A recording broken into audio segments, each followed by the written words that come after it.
अमित शाह ने बोला कि अमित शाह ने साफ शब्दों में बोला कि राम मंदिर बनने जा रहा है और कांग्रेस पार्टी ने इसको लटकाया भी, अटकाया भी और भटकाया भी, और 80 की 80 यूपी की सीटें हमारी झोली में आएंगी।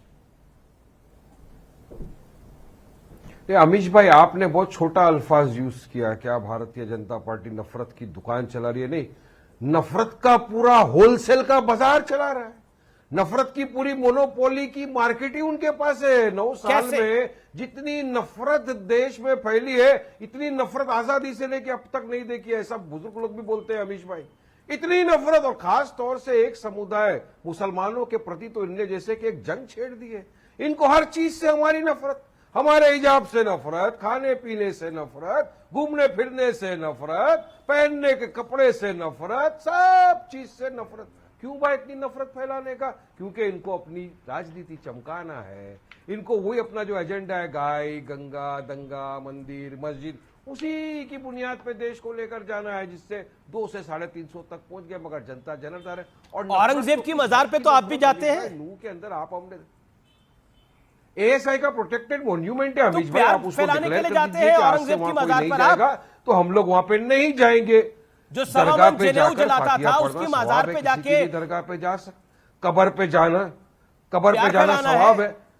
अरे मैं बोल रहा हूं ना, एएसआई का प्रोटेक्टेड मॉन्यूमेंट है। मोदी जी को फोन करिए और बोलिए कि वहां से उसको हटा दे एएसआई का प्रोटेक्टेड। अरे शहनाई वादक बिस्मिल्लाह खान की आपको जाना है तो उनकी मजार पर जाओ। आपको जाना है तो अब ये मेरे को पूछना, अब्दुल कलाम की मजार पर जाओ। आपको जहां जाना है वहां जाओ। मुझे किसकी मजार पे जाना है, मुझे किसकी दरगाह पे जाना है, ये अब मुझे क्या अमीश देवगन बताएंगे?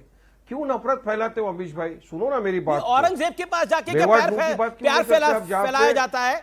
मैं ये सवाल पूछ रहा हूं, औरंगजेब की मजार पे जाकर क्या प्यार का मैसेज दिया जाता है? मैं सीधा सवाल पूछ रहा हूं आपसे। तो मैं बोल तो रहा हूं, डायरेक्ट जवाब दे रहा हूं आपको। आप कर दीजिए उसको एएसआई प्रोटेक्टेड मॉन्यूमेंट के, वहां कोई नहीं जा सकता तो नहीं जाएंगे। उससे ज्यादा मैं आपको क्या बोलूं? अब मैं जब आपको नू की बात कर रहा हूं, जिसपे Punjab and Haryana high court ने बहुत टिक्की टिप्पणी की, ऑब्जर्वेशन किया है कि क्या वहां पर एथनिक क्लिंसिंग हो रहा है, तो कितनी बड़ी बात है। मुसलमानों के 750 घरों को तोड़ दिया, उजेड़ दिया, मेडिकल स्टोर को, मौलाना साद को मार दिया, बिना नोटिस दिए घरों को जला दिया। ठीक है, जवाब जरूरी है। मगर सुनिए, जवाब का अभी तो कंप्लीट ही नहीं हुआ। सुनिए, बहुत इंपॉर्टेंट बात बोल रहा हूं अमीश भाई। जी, बहुत इंपॉर्टेंट बात है। 10 सेकंड में अपनी बात को 10 सेकंड। देखिए, हमारी तरफ तो साफ बात है, एक तरफ चौकीदार है, दूसरी तरफ दुकानदार है। अगर मैं इनकी तरफ से बोलूंगा, अगेंस्ट में बोलूंगा अगर एनडीए के, तो मेरे को अभी गौरव भाटिया बोलेंगे वारिस पठान एंटी नेशनल है, इसको पाकिस्तान भेजो। अगर मैं इनके अगेंस्ट बोलूंगा तो अभी के अभी मेरे को डिक्लेयर कर देंगे सेक्युलर नहीं है, बीजेपी का एजेंट है, बी टीम है, सारे मेरे पे इल्जाम लगा देंगे। मगर मैं इनको पूछना चाहूंगा, मेरे भाई, आपके मुंह में क्यों दही जमा हुआ है? मुसलमान दलित क्रिश्चियनों पे अत्याचार हो रहा है, आप क्यों खामोश बैठे हो? आप तो आवाज बुलंद करो ना। 90% मुसलमानों के वोट चाहिए, मगर जाके कमलनाथ जैसे इंसान जो एक्स सीएम रह चुके हैं, बाबा भागेश्वर की पैरों के अंदर जाके बैठ जाते और बोलते हैं 80% देश के अंदर हिंदू है तो ये हिंदू राष्ट्र है। और तमाम सेक्युलर के बड़े बड़े नेता, सो कॉल्ड सेक्युलर पार्टी के नेता अमित भाई खामोश बैठे। सुनील यादव कुछ कहना चाह रहे हैं।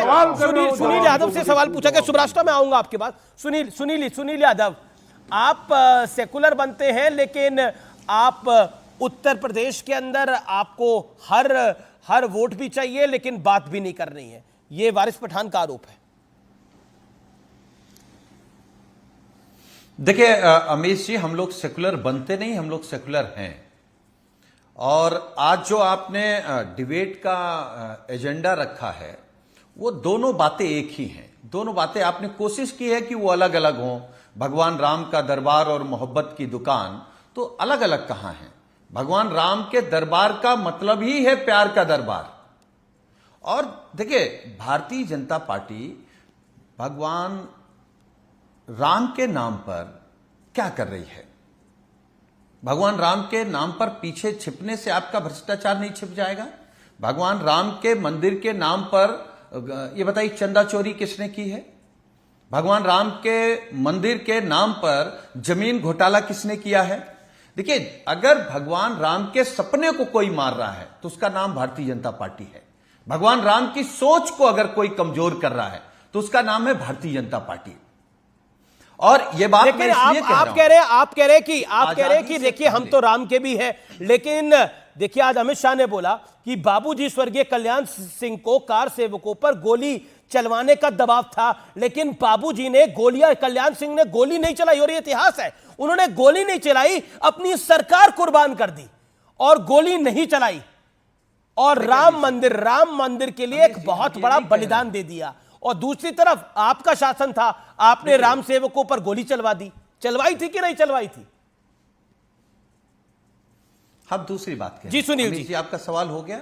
हम ये कह रहे हैं कि जो समाजवादी व्यवस्था है, इस समाजवादी व्यवस्था ने जन्म कहां से लिया? समाजवादी व्यवस्था ने जन्म लिया भगवान राम के जीवन से, उनके काम से, उनके व्यवहार से, उनके आचरण से, उनके पूरे जीवन से। जी। वहीं से तो समाजवादी व्यवस्था आई, वहीं से तो समाजवादी विचारधारा आई। और उस समाजवादी विचारधारा को आजादी से पहले गांधी जी ने और भगत सिंह ने अपने एजेंडे पर रखा, उस पर काम किया, और आजादी के बाद वो समाजवादी व्यवस्था आपको अगर कहीं देखने को मिलती है तो भारतीय संविधान में गौरव भाटिया रिप्लाई। जी गौरव भाटिया जवाब गौरव भाटिया तो नहीं थी। जी गौरव भाटिया भगवान राम के जीवन में बंटवारा तो नहीं था। जी भगवान राम के जीवन में छुआछूत तो नहीं थी। देखिए आज महिलाओं के खिलाफ चुप्पी तो नहीं थी। गौरव जी, मणिपुर में जैसी घटनाओं पर चुप्पी तो नहीं थी। मैं उत्तर देता हूं। जी आप बात करती हैं भारतीय जनता पार्टी परिवारवाद पे। क्या भारतीय जनता पार्टी से ज्यादा बड़ा इस देश में कोई परिवारवादी है? भारतीय जनता पार्टी बात करती है भ्रष्टाचार की। आप बताइए अमित जी, ईमानदारी मैं आपसे आपके कार्यक्रम में पूछ रहा हूं, मैं उत्तर दे दूं। आप दिल में हाथ रखिए, आंख बंद करिए, मैं सवाल पूछ रहा हूं। आज की भारतीय राजनीति में भ्रष्टाचारियों का सरदार कौन है? बताइए, किसका चेहरा सामने आ रहा आपके? ईमानदारी से बताइएगा। अखिलेश यादव का। ये गौरव भाटिया जवाब नहीं, वो जान रहे हैं, अमित जी भी जान रहे हैं, और जो मुझको सुन रहे हैं वो सब लोग जान रहे हैं कि आज के समय भारतीय राजनीति में परिवारवादी बीजेपी भ्रष्टाचारी भी, आप कह रहे परिवारवादी भारतीय जनता पार्टी भ्रष्टाचारी भारतीय जनता पार्टी, और राम के तो आप भी है। गौरव जी देखिए, ये राम के भी हैं और कृष्ण के भी हैं। आज सुनील भाई ने अपने पीछे वासुदेव कृष्ण की फोटो लगा रखी है और कह रहे राम के तो हम हैं ही, हम तो कब राम के ना थे। क्यों बीजेपी को लगता है ये राम के नहीं है? क्यों गृह मंत्री जी को लगता है ये राम के नहीं है?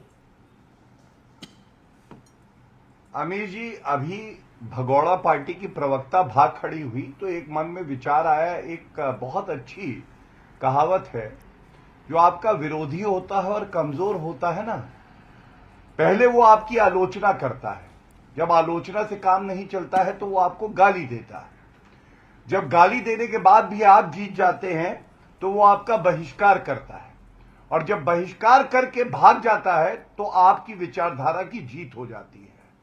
तो आज भारतीय जनता पार्टी की विचारधारा की जीत हो चुकी है कि कांग्रेस पार्टी के किसी नेता में इतना दमखम नहीं है कि भारतीय जनता पार्टी के कार्यकर्ता प्रवक्ता के सामने बैठ के चर्चा भी कर सके। यह दिखाता है कि हम जो बात करते हैं वो कितनी ठोस, मजबूत, ईमानदार